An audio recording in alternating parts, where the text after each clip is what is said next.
Hola, soy Reinaldo Bernal, profesor de Filosofía de la Universidad Javeriana de Bogotá. En este video les voy a hablar de las llamadas propiedades emergentes, cuya existencia y naturaleza se discute principalmente en la filosofía de la ciencia y en la filosofía de la mente. Los objetos que nos rodean están compuestos por otros objetos más pequeños. Por ejemplo, un muro de un edificio está compuesto por ladrillos. En esa medida, cuando nos preguntamos por qué un muro tiene ciertas propiedades, como ser rígido o pesar 1 tonelada, resulta entonces natural buscar la respuesta examinando los ladrillos que lo conforman. Las propiedades del muro, seguramente, resultan de la combinación de las propiedades de los ladrillos. Pues bien, al razonar de esta manera, en palabras coloquiales, estamos suponiendo que el todo es la sumatoria de las partes. Pero, ¿es esta una regla universal? ¿No sucede en ciertos casos que el todo es más que la sumatoria de las partes? Para analizar estas ideas y volverlas más precisas, la filosofía propuso el concepto de emergencia. Apareció a mediados del siglo XIX con filósofos como John Stuart Mill, pero se ha desarrollado sobre todo desde comienzos del siglo XX. Decir que el todo nunca es más que la sumatoria de las partes se traduce en negar la existencia de las propiedades emergentes, mientras que, por el contrario, decir que el todo algunas veces es más que la sumatoria de las partes corresponde a afirmar la existencia de estas propiedades.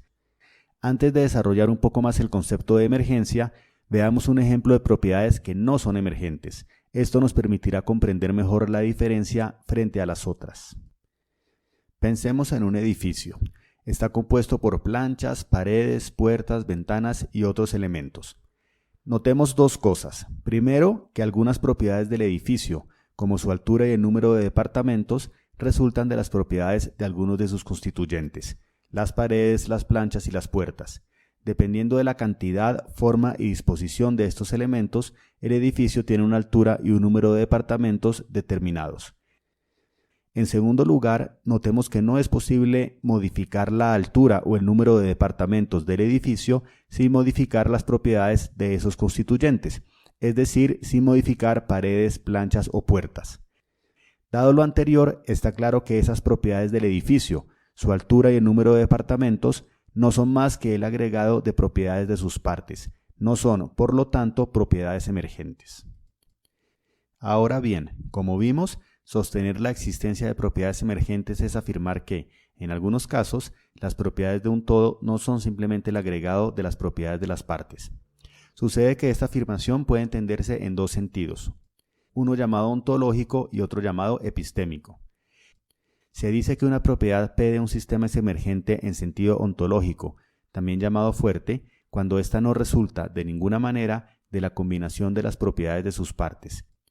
El adjetivo ontológico señala que, en esa medida, P es una propiedad del sistema cuya existencia va más allá de la existencia de las propiedades de sus partes.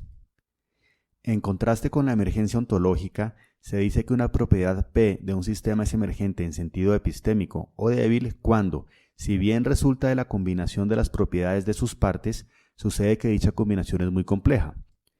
Decir que es muy compleja significa que, o bien no podemos predecir la aparición de P, o bien no podemos dar una explicación completa de cómo se produce P, o bien nos encontramos frente a un sistema dinámico complejo en el que P resulta de la actividad agregada de múltiples partes.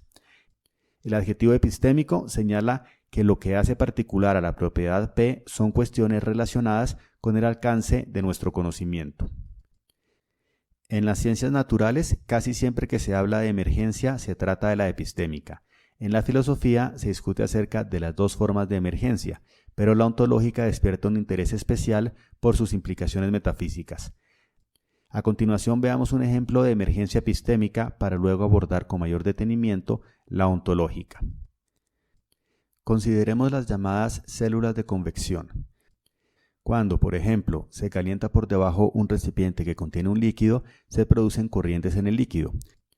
Sucede que el calor reduce la densidad del líquido que está abajo, lo que lo lleva a que éste ascienda mientras el más denso, que se encuentra arriba, desciende.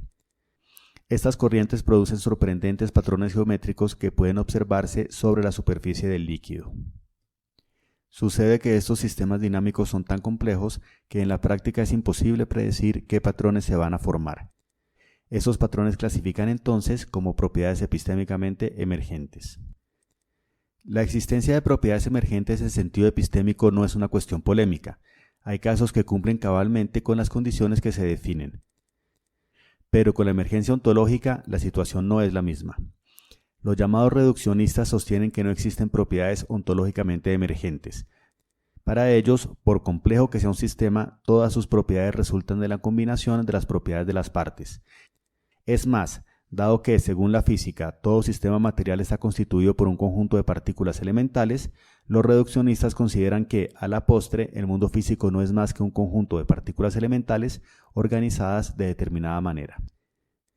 En contravía de los reduccionistas, los llamados emergentistas han presentado diferentes argumentos a favor de la existencia de la emergencia ontológica en diferentes campos. Los primeros fueron los llamados emergentistas británicos, a principios del siglo XX, entre los cuales se destaca Charlie Dunbar Broad. La mayoría de los emergentistas conciben la realidad como compuesta por diferentes niveles, desde el subatómico, pasando por el químico y el biológico, hasta el psicológico y el social. Cada uno de estos niveles, si bien depende de los subyacentes, existe con algo de autonomía. En este orden de ideas, un inventario de la realidad que solo incluyera el nivel subatómico sería incompleto. En la actualidad, la mayoría de los argumentos a favor de la existencia de propiedades ontológicamente emergentes se encuentran en la filosofía de las ciencias naturales y en la filosofía de la mente. En la filosofía de la física, por ejemplo, se discuten fenómenos en áreas que van desde la mecánica cuántica hasta la termodinámica. En la filosofía de la mente se ha propuesto en particular que la conciencia fenoménica es una propiedad que emerge ontológicamente a partir de la actividad cerebral. Es importante anotar que algunos emergentistas conciben las propiedades ontológicamente emergentes como elementos que no son de naturaleza física. Para ellos, el emergentismo es entonces una forma de dualismo ontológico. Veamos un ejemplo de emergencia ontológica proveniente de la filosofía de la física antes de decir algo más sobre la conciencia. De acuerdo con la mecánica cuántica, cuando dos o más partículas subatómicas interactúan, siempre ocurre que se entrelazan. Esto significa que pasan a conformar un sistema en el que el estado de cada una de ellas no puede describirse con independencia del estado de las otras. En otras palabras, el sistema, como un todo, no puede entenderse como compuesto por partículas que tienen propiedades definidas de manera individual. Por ejemplo, si bien una partícula de manera aislada tiene una propiedad magnética llamada spin, en un sistema de partículas entrelazadas no puede atribuírsele a cada una un spin determinado. Es el sistema, como un todo, el que tiene determinado spin. El filósofo Paul Humphreys ha argumentado que el entrelazamiento cuántico es un fenómeno en el que hay emergencia ontológica. Para él, el sistema entrelazado es el resultado de un proceso físico de fusión de las partículas que interactuaron. Con la fusión, estas partículas perdieron algunos de sus poderes causales, mientras que el sistema resultante se caracteriza por tener nuevos poderes causales. A continuación, veamos por qué algunos filósofos consideran que la conciencia fenoménica es una propiedad ontológicamente emergente. Nuestro cerebro está constituido por miles de millones de neuronas interconectadas entre sí que forman subsistemas que cumplen funciones específicas. Sin embargo, nuestra conciencia fenoménica, es decir, nuestra experiencia subjetiva, está unificada.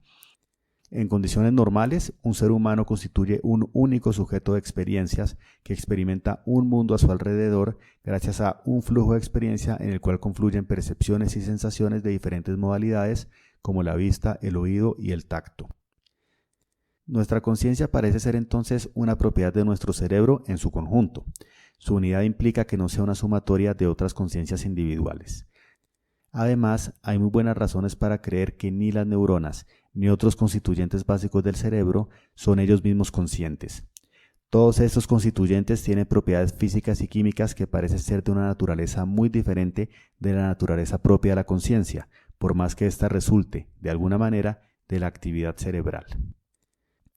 En este orden de ideas, diferentes filósofos han sostenido que la conciencia es una propiedad ontológicamente emergente.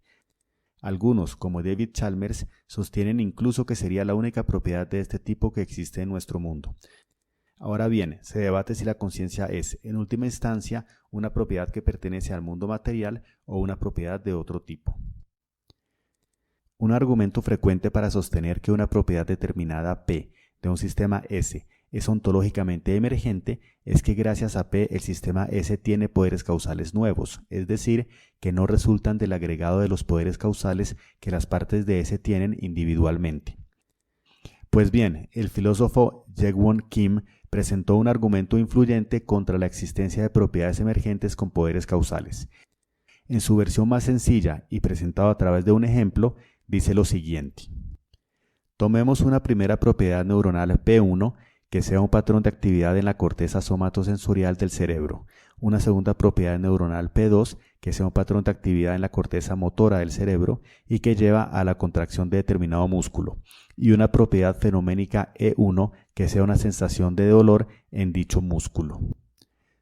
Supongamos que P1 es la base de emergencia de E1 que tiene poderes causales propios y causa la instanciación de P2. Es decir, supongamos que el dolor en el músculo emerge a partir de la actividad en la corteza somatosensorial y que causa, a través de la actividad en la corteza motora, la contracción del músculo. Frente a este escenario, Kim señala que P1 también causa P2 a través de E1.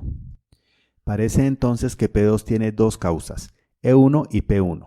Se diría entonces que P2 está causalmente sobredeterminado. ¿Pero es este el caso? Veamos qué dice Kim. En primer lugar, él señala que sería redundante que P2 tuviera dos causas suficientes. En la naturaleza, la sobredeterminación causal es sin duda la excepción antes que la regla. Es preciso entonces determinar entre E1 y P1 cuál es en realidad la causa. En segundo lugar, Kim apela al llamado principio de clausura física. Este dice que todo efecto físico tiene una causa física. Así, Kim concluye que la causa de P2 es la propiedad física P1 y no la propiedad emergente E1. Con este argumento, Kim habría probado entonces que las propiedades ontológicamente emergentes, si existen, son epifenomenales, es decir, carecen de poderes causales. Este argumento ha puesto en serios aprietos a los emergentistas, pues es de esperarse que las propiedades ontológicamente emergentes tengan poderes causales propios. Si no los tuvieran, no solo perderían gran parte de lo que las hace interesantes, sino que además cabría preguntarse en qué sentido serían propiedades reales.